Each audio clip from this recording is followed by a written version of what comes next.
Hello friends, स्वागत है आपका हमारा यूट्यूब चैनल इनक्रेडिबल मैथ्स में। आइए फ्रेंड्स, आज हम एक चर वाले रैखिक समीकरण के बारे में पढ़ेंगे। समीकरण के बारे में मैंने एक बार थोड़ा सा डिस्क्रिप्शन दे देता हूँ। समीकरण क्या कहलाती है?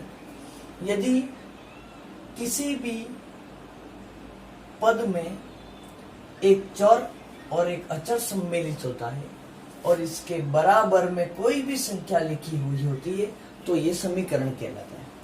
समीकरण में चर और अचर होना चाहिए तो भी ये समीकरण कहलाती है, अदरवाइज ये समीकरण नहीं कहलाएगी। मान लीजिए हम यहाँ पर 2x लिखते हैं।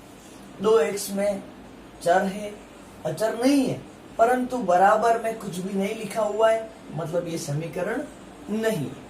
अगली उदाहरण लेता हूं मैं। उदाहरण 3, x बराबर 4। हम देख रहे हैं यहाँ पर एक चर दिया हुआ है, एक अचर दिया हुआ है, दोनों के बीच में बराबर का चिन्ह लगा हुआ है, मतलब ये समीकरण है। उदाहरण 4, यदि यहाँ पर लिखा हुआ है 3x² बराबर 0। हम देख रहे हैं यहाँ पर x तो चर होगा और 0 अचर होगा और बीच में बराबर का चिन्ह है, ये समीकरण है। मतलब इन सब का एक कंक्लूजन निकलता है कि जब भी समीकरण में बराबर नहीं होता तो वो समीकरण नहीं कहलाती है। जब भी किसी पद में बराबर नहीं होता है तो वो समीकरण नहीं कहलाती है। हमारे टॉपिक पे आते हैं एक चर वाले रैखिक समीकरण। अब ऐसा समीकरण जिसमें चर भी एक होना चाहिए और वह रैखिक भी होना चाहिए। अब हम कैसे देखेंगे कि ये एक चर वाला रैखिक समीकरण है? जिसमें एक चर तो होना ही चाहिए परंतु वह रैखिक भी होना चाहिए। रैखिक का मतलब होता है कि समीकरण की घात कितनी होनी चाहिए? 1, और चर भी कितना होना चाहिए? 1। हम देख रहे हैं कि यहाँ पर समीकरण में चर की घात होती है, वही समीकरण की घात कहलाती है। x की घात 1 है, मतलब यह रैखिक समीकरण हो गया, और चर भी 1 है, मतलब यह एक चर वाला रैखिक समीकरण कहलाएगा। किसी भी समीकरण का हल पक्षांतरण के द्वारा संभव है। समीकरण का हल पक्षांतरण के द्वारा ही संभव हो सकता है। समीकरण का हल ज्ञात करो, इसका मतलब होगा x का मान ज्ञात करना। x की जगह पर y भी हो सकता है, z भी हो सकता है। समीकरण का अलग अलग टाइप होता है। यदि हमें इन सभी रैखिक समीकरणों का हल ज्ञात करना है तो हमें x का मान ज्ञात करना पड़ेगा। x को बाएं पक्ष में रख देंगे, इसके बाद हम पक्षांतरण करेंगे। पक्षांतरण का मतलब होता है कोई एक संख्या को दूसरे पक्ष में ले जाना। अब हमें जब 4 को दूसरे पक्ष में ले जाना है, मतलब दाएं पक्ष में ले जाना है, +4 सामने जाके -4 हो जाएगा।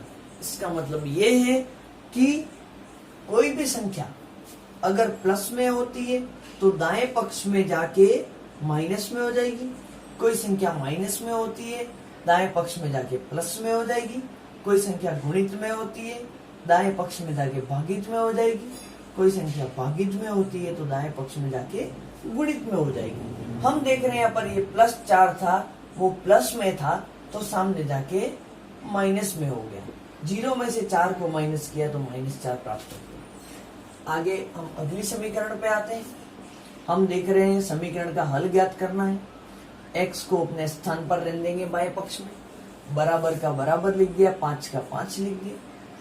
हम x का मान तभी प्राप्त कर सकेंगे जब ये भागित में 2 है, उसको हम सामने ले जाएंगे, मतलब दाएं पक्ष में ले जाएंगे। भागित में कोई संख्या होती है, सामने जाके गुणित में हो जाती है। गुणित में 2 हो गया, 5 का गुणा 2 से किया, 10 प्राप्त हुआ।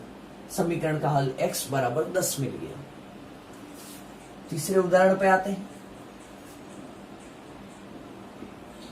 हम पक्षांतरण करेंगे। सभी सवालों में सभी रैखिक समीकरणों का पक्षांतरण करने पर ही हमें हल प्राप्त होगा।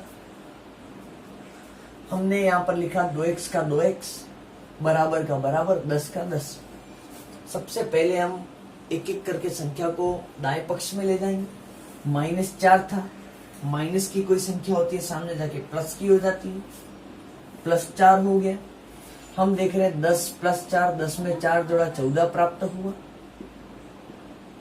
अब यहां पर थोड़ा कंफ्यूजन होगा तुमको, 2 और x के बीच में किसका चिन्ह है। कभी भी किसी भी संख्या के बीच में डॉट या कोई चिन्ह नहीं लिखा हुआ है, मतलब इन दोनों के मध्य गुणित का निशान होता है। यहाँ पर गुणित 2 लिखा हुआ है, गुणित में कोई संख्या होती है सामने जाके भागित में हो जाती है, तो 2 गुणित में है, दाएं पक्ष में जाके भागित में हो गया।